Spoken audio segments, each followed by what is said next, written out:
കോടതി സംബന്ധമായ ടോക്കിൽ നമ്മൾ ഉപയോഗിക്കുന്ന രണ്ട് വാക്കാണ് സബീന, സമൻസ്. രണ്ടും ഒരു വ്യക്തിയോട് കോടതിയുടെ മുന്നിൽ ഹാജരാകാൻ വേണ്ടി അയക്കുന്ന നോട്ടീസാണ്. പക്ഷെ എന്താണ് വ്യത്യാസം? ഒരാളോട് നിങ്ങൾക്കെതിരെ ഒരു കേസ് കോടതിയിൽ നടക്കുന്നുണ്ട്, പേഴ്സണലായിട്ടോ അല്ലെങ്കിൽ വക്കീലെ കൂട്ടിയിട്ടോ വന്ന് വാദിച്ചോളൂ എന്ന് പറഞ്ഞിട്ട് ഒരാൾക്ക് അയക്കുന്ന നോട്ടീസാണ് സമൻസ്. ഇതിൽ അയാൾ എന്തായിരിക്കും? ആ കേസിൽ ഒരു കക്ഷിയായിരിക്കും. മിക്കവാറും അയാൾ എതിർഭാഗമായിരിക്കും. ഒരാളോട് കോടതിയിൽ വന്നിട്ട് ഒന്നിൽ നിങ്ങൾ മൊഴി കൊടുക്കണം, അല്ലെങ്കിൽ നിങ്ങളുടെ കയ്യിലുള്ള രേഖ ഹാജരാക്കണം എന്ന് പറഞ്ഞിട്ട് തെളിവ് ഹാജരാക്കാൻ വേണ്ടിയിട്ട് കോടതി അയക്കുന്ന നോട്ടീസാണ് സബീന.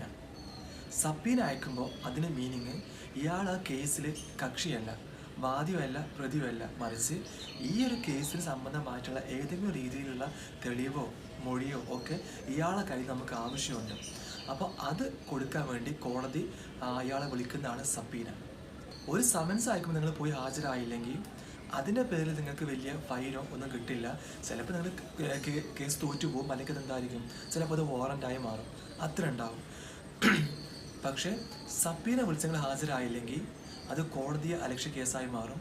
നിങ്ങൾക്കെതിരെ ഫൈനോ അല്ലെങ്കിൽ അറസ്റ്റോ നിങ്ങൾ നേരിടേണ്ടി വരും.